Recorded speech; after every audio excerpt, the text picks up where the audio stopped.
phrase that hooked me was when the cops are beating the shit out of you, yeah? They're attacking you, man. They're double teaming you. Remember that shit? And you're like you say, that's not fair. Chokehold's illegal. Yeah, chokehold's illegal. It was beautiful. Oh, thanks. It was beautiful, and from that phrase, I built a big portion of our relationship. Yeah, that first scene too. I mean, that was written like, you know, fuck you, I'll kill you, fuck you, you know. Yeah. And you know, I try. First off, everyone's looking at you, right? They tell me that stuff, and then I tried to turn away and tear up a little bit and act tough, and turn away and you know, act tough. And then I remember Lori was the only one that said something on my side. She said, and he's gonna go help you look for him. So a lot of stuff hasn't made it, you know, on the show, but I always try to make it a point to look at her, like, you know, no mom in her life and stuff like that, and like, what's that lady about? Like, what's that lovey-dovey relationship? Like, you know, make it a thing. So like, we had that one scene with the, you know, the garbanzo beans and all that shit that got cut, but we take a drink out of a bottle of booze, and she was the first person to pass it to. So I know what you're saying, like little tiny snippets sort of develop a whole thing. Oh, exactly. And sometimes it's just that, like that, just literally that one phrase. When I saw that phrase, and when I read it in the script, I was like, and then I saw, I know I didn't read it in the script.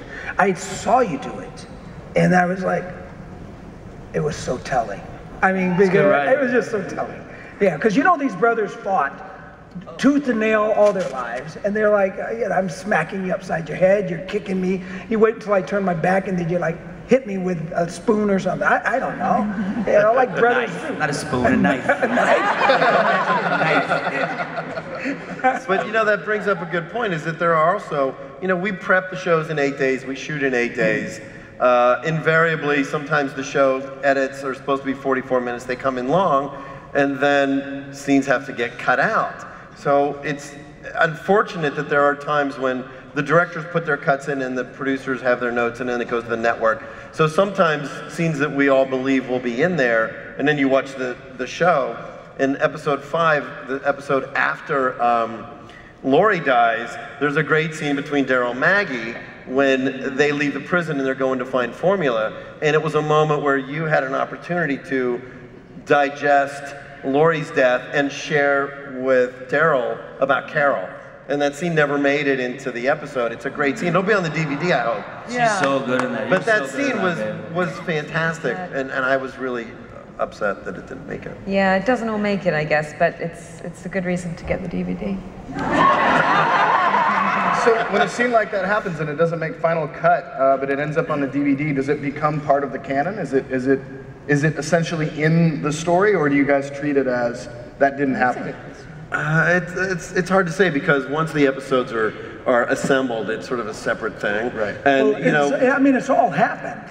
Yeah. Because as the actor, it's all gone. It's all happened. So those scenes are still there. And that's a good point. And you use those scenes to catapult other scenes and keep a through line. And the actors don't know. The actors don't know that the scene has been cut, so they will continue their performance based on what they understand that their character has done. And what happens now is that I think because Daryl and Maggie had that moment where they connected on the road, and then now that we've got to the point where, hello, Love that.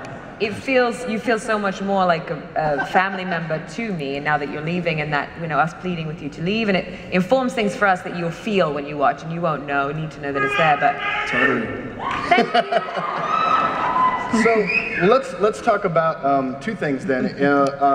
I want to know what the most challenging moment, and we'll start with Lauren, what the most challenging moment that you have had on the show, whether that is an acting moment or some sort of gory action moment or something like that. What was the moment where you were like, oh, I don't know if I'm going to be able to do this, and how did you get out of it, or how did you get through it? Yeah, I think the most challenging has been Laurie's death, definitely, just because it's actually really difficult to go through something like that, like with Chandler. And, is that applause for Laurie's death? No, I didn't know. I thought it was just a hoot for the show, but Yeah, that was definitely a really, really difficult scene to do, as you all can imagine. I mean, it was, I think, one of the saddest scenes of the episode and then of the season. It was, so yeah, I mean, we definitely just sort of go into a zone with that, and seeing Chandler Riggs go through those emotions, and he's a 12-year-old kid, I mean, and he brought it. Like, he just, like, you know? After, we couldn't, none of us could speak to anybody for the rest of that day afterwards. It's like you've literally scooped a baby out of a woman and watched a 12-year-old kill his own mother, and then, you know, go have a cup of coffee. But it was, but I think that most of the challenges actually completely inform the show. Like, I'm grateful for every single one of the things that make it difficult, because that's like, how many places do you get to tell that story and go through those kind of things, you know? It's like... Joyous. Joyous. It is in its own way. It's kind of crazy that we go through this. Yeah, we do. You have all these emotions inside of you, and it's completely cathartic, and you get to get it out in the scene, and then afterwards it's very liberating, you know what I mean? You just, Interesting. You're telling a good story. How about you? I love your question. By the way, that was an awesome question, because I have never heard that question before. And I'll tell you, mine was not on the set. My most challenging moment was in the ADR room.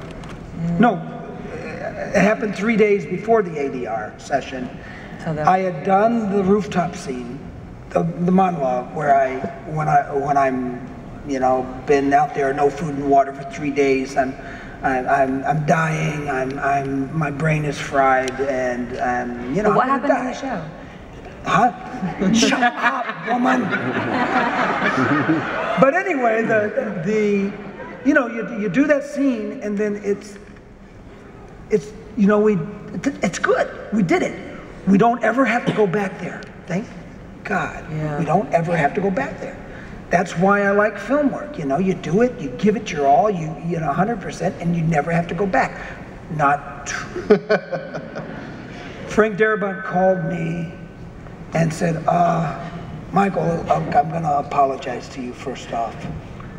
I'm sorry this has to happen, but we have to go back into the ADR room, and we have to ADR that entire scene. All of the dialogue?